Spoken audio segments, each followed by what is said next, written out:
This is the Pooja and Gurdeep podcast. From 98.1 CHFI Studios in Toronto, Canada. Hey Toronto, this is Ed Sheeran. This is Kelly Clarkson. Hi, this is Bryan Adams. This is Adele. This is Madonna. It's Michael Bublé, and you're listening to the Pooja and Gurdeep Show. It's fun. They're amazing.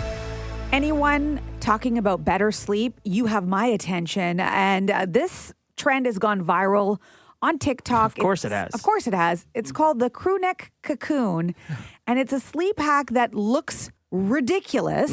I think just thinking about it, crew neck cocoon. It's actually a great handle. It kind of tells you what it is. You're basically swaddling your head in some kind of comfortable sweatshirt. And that's how you sleep. Now, you have to tie it very carefully because you don't want to cut off your breathing around your neck, but you're basically wrapping a comfortable sweatshirt. Think about the most comfortable sweatshirt in your closet.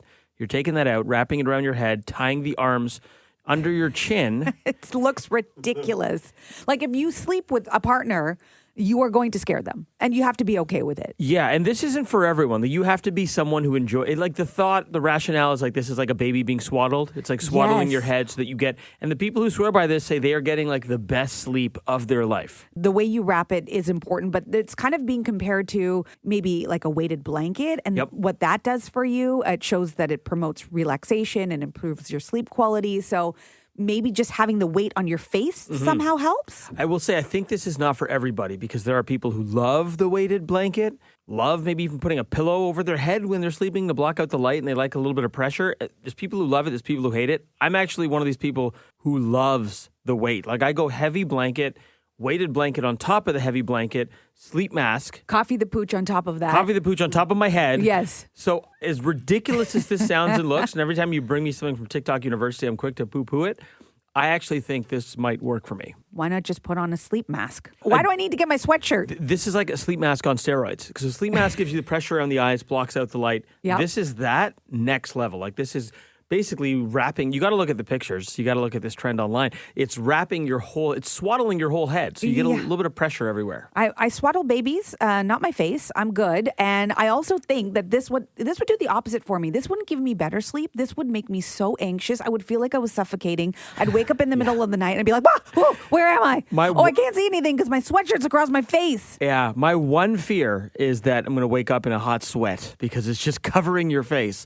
Although I'm busting out my 1989 Club Monaco. Finally got a use for it. From CHFI Studios, It's the Pooja and Gurdeep podcast. Today is Hug a News Person Day. We know Pooja doesn't love hugs, so instead of that, as former news people, we're just going to share some stories from our time in news. What do you got, Pooja? Well, so I think, sometimes we're going to pull back the curtain. People don't know. Those earpieces that we wear, they're called IFBs. I actually looked it up. It means interruptible foldback. Had no Did not idea. know that. But in that, while you're wearing it, you'll hear from the director, and they're basically giving you your time cues, so okay, you got this many seconds left. They tell you when to shut up and when to go. Pretty much, yeah. They're cueing you is what's going on. Otherwise, they're usually silent.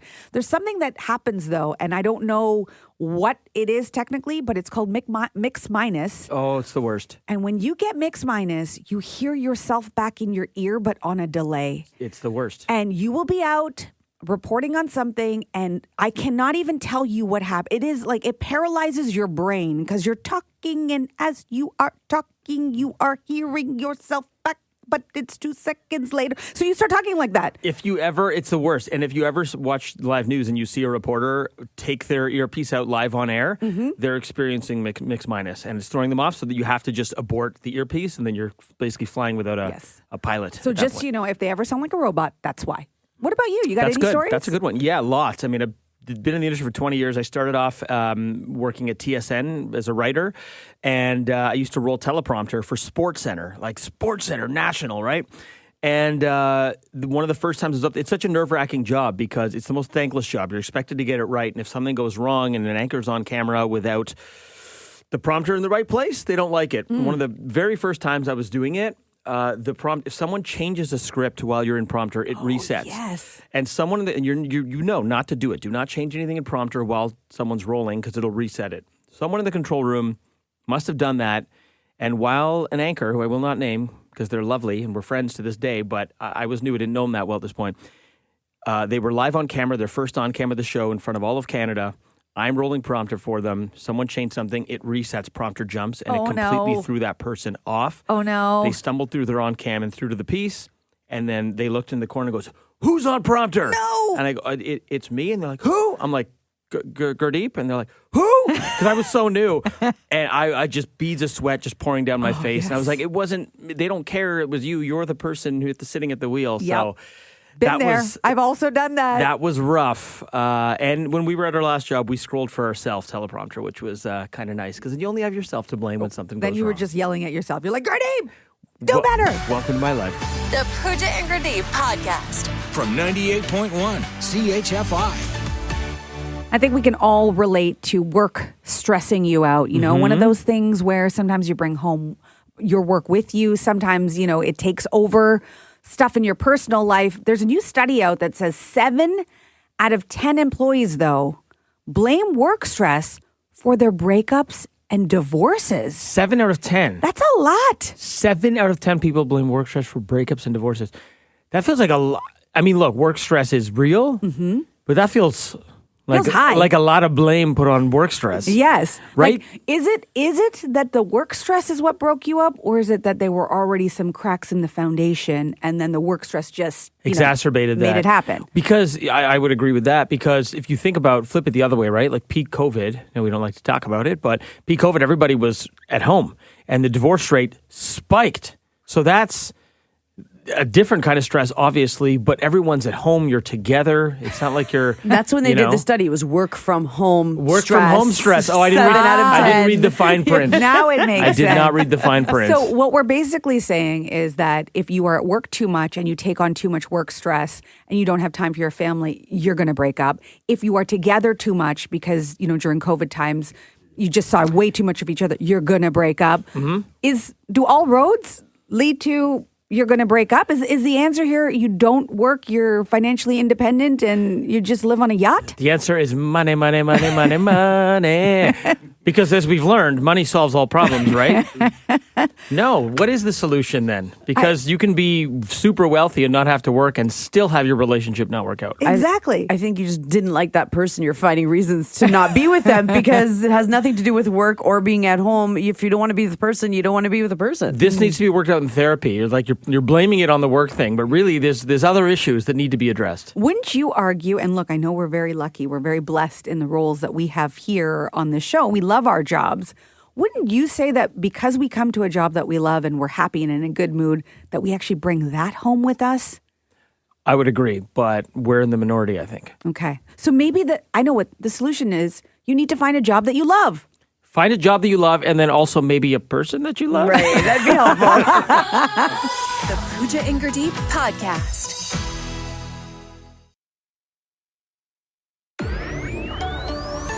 This is the Pooja and Gurdeep podcast. I now want you to do a foot plunge. Okay, going in. Hold on. You're going in Yeah. and go. Oh, the bug. Ah! Oh! It's not. Oh, dear. Okay, so that happened earlier this morning. We recorded it. We posted it on Instagram. If you want to see the full video, go to the CHFI Instagram. Pooja, who I'm trying to convince to do a full body plunge, said no to that. So you've now done a hand plunge and you've now done a foot plunge. Yeah. And guess what? This is a horrible idea. There's no reason to subject me to any more pain or cruelty or all the things. I don't even know. Like, is this for you? Is it fun to watch me suffer? Super fun. I loved it. Is that what this is about? What is the percentage of you wanting me to do a cold plunge because you think I'm going to feel amazing after? And what's the percentage of I just want to torture Pooja, my friend, because I can? Honestly, probably like 50-50. At least you're being honest. Okay, so how did it feel? You put your foot in a bucket of ice. Oh, it was horrible. And I have a feeling like that's probably colder than what it's going to actually be if I agree to do a cold plunge. Because there's so much ice in that bucket. We didn't actually. You know what? The cold plunge at Othership, which is the place where I go, which I really want you to come, there's not as much ice in the tub. I think it's about 3 or 4 degrees. So what you probably did was colder. And I'll give you another pro as to why to do it. This was really cold, and your foot is the coldest part of your body when you get in there because it's furthest from your heart. the circulation, the blood, all that stuff. So you've now done something that's probably going to be more painful than a whole body plunge if you agree to it. Okay, well, that wasn't the way to get me to say yes because that was the worst thing I've ever experienced. It felt like I was being electrocuted. It felt like shards of glass were in my foot. I couldn't feel my foot for a good 10 minutes afterwards. But doesn't your foot feel great now? No. It doesn't? No. Well, it will when you do a whole body plunge. All the endorphins, all the dopamine. It's going to be great. I think I'm allergic to endorphins. I never get them. You're allergic to endorphins? I don't get them when I work out. I don't So- get them with cold plunges. It's still not a no, though. I'm not hearing a no. I'm still hearing a maybe. Well, if you're saying I've done the hardest part, Yes. and I got through it, Yes. and I lived to tell about it, Yes. the answer's still probably going to be no. It's full Jim Carrey. You're telling me there's a chance. Guess what, Pooja? Time is up. You can take your foot out. Oh my God. Pooja. Oh, I hate you. I hate you. From CHFI Studios, It's the Pooja and Gurdeep podcast. The nearly impossible question. with Pooja and Gurdeep. Here's your question on a Wednesday morning. 20% of people say this has ruined a date for them before. What is it? Getting a lot of texts to 981-981, including this one, mouth chewers, the loud ones. Oh, yeah, you're on the date and you just hear the chewing. And you're like, Yes. I can't do this for the rest of my life. That's not good. Some of these texts are very specific. The date, lighting up and having a smoke. Oh, Just going to fire up a dart in the middle of a date? yeah, that Yeah, will do it. that'll do it. Anthony writing in a hangover. So you show up to the date hungover. That's not Probably good. best to reschedule. This one's very specific. When a previous ex shows up during the date and badmouths you / tries to get you back, What? Whoa. What? I feel like there's a backstory here and I want to know more. the person says this hasn't happened to me, but. Right. Okay. Right. Sure. No, but I like the text. Also, here, when the person doesn't bring any money or forgets their wallet, oh, yeah, on purpose. Another person texted in saying getting catfished. Yeah, I'm pretty sure the date's over right away if someone's trying to catfish you there. Yeah, you looked at one picture and then maybe that you show up and it's somebody else. Yeah. That will end it. Pretty fast. 20% of people say this has ruined a date for them before. What is it? John and Mississauga, what do you think? How about if your date has really bad breath? Ooh, halitosis on a first date. That will do it. Yeah, I'm out. If That that's would do happening, it for sure. not good. That's not it, but great guess to get us started. Okay, man. Have a great day. Jim from Scarborough. Do you have a guess? Bad breath or body odor. Something Yep. stanky. Not good. Not good. You Not can good. smell it from across the table. That's the end of the date. Oh, dear. yeah. Check, please. Jim, great guess, but that's not it. Thanks. Have a great day. Let's go to Acton, Ontario. Marcel, what's your guess? I'm thinking being rude to wait staff or being rude to the service member. Oh, that's such a great guess because it is so telling, isn't it? If someone does that, it's like, that's it. There's no future here. Yeah, and I feel like maybe 1 of 5 people would do that. Yeah, it's a really good guess. I'm glad you didn't go to the gym to answer this, but it's not the right answer. Oh, that's too bad. Well, I'm sitting in the parking lot, so I guess I'll go. Okay. He's just going to turn around and go home. Thanks for the He's call, like, that was a Marcel. workout. Thanks for the call. All right, take care. Okay, so here is the question again. We still need the answer. 20% of people say this has ruined a date for them before. Should we give a hint? Let's give a hint. I'm going to give a double-barreled hint here. This has happened to all of us and all of you listening. Yes. Maybe not on a date, but it's happened to you at some point in your life. And when this happens, it's like it's accidental. It's not really your fault. Yeah, you can't help it. Yeah. Okay, those are pretty good hints. 20% of people say this has ruined a date for them before. It's accidental. It's not really your fault. And it's probably happened to all of us in some situation. Okay, let's go. John in Mississauga, you got a second guess? How about if your date can't stay off their phone? Oh. That's a turnoff. Yeah. And like can't look up to even make eye contact or get into any conversation and No. is distracted by the phone? No. Exactly. I went to a restaurant which actually had this little compartment which opened up on the table where you're meant to put your phones in and out of sight off the table. I really like that. Oh, I like that Let's- too. That'd be very cool. I'm totally with you on that. I feel like on a date, phones down, face down. Yeah, your face down or your phone's The face down? phone. Okay. You go on a date with Pooja, face down on the table. And I wonder why I never got a second date. John, thanks for the call, bud. You guys kill me. Have a good one. You too. Yeah. Janine from Scarborough, do you have a guess? Yes, I'm going to say the way they eat, like they chew their mouth open or they talk with their mouth full. Yeah, no, that's not good, but that's not it. You're kind of in the ballpark. You're in the right vicinity. All right. Thank you. Have a great day. Okay, take care. Okay. All right, let's go to Brantford. Justin, what's your guess? What about those little bugs that you can't really see? I call them can't see them. Bugs? Yeah, those little flies that fly around that they get in your eye, or you breathe them, they go up your nose. So that happens to you, and then a date's like, this guy's not for me. A fly just Well, went. you decide to go for a walk, and it just doesn't happen. Oh, they're called midges, right? I don't know. Did this happen to you? Because it sounds pretty specific. Well, I don't know. I could just see that being really annoying. That's all. Why wasn't there a second date? There was like flies up his nose.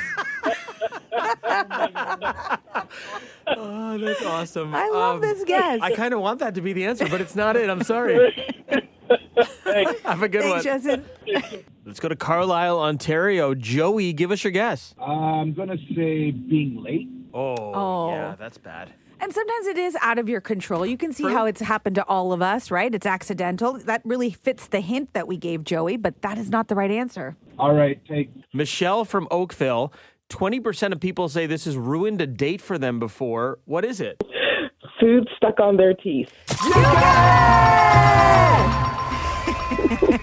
How did you know that, Michelle? Oh, because like you said, it happens to everybody, and it's so embarrassing. Yeah. And do you prefer in that scenario for somebody to tell you? Yes. Is it does it make it worse when they tell you, or how do you feel about it? You know they're a good friend, right, Michelle? I'm not sure. I'm really not sure. It's such an uncomfortable position to be in. If you see it on their teeth, do you really want to say something? 'Cause Yeah.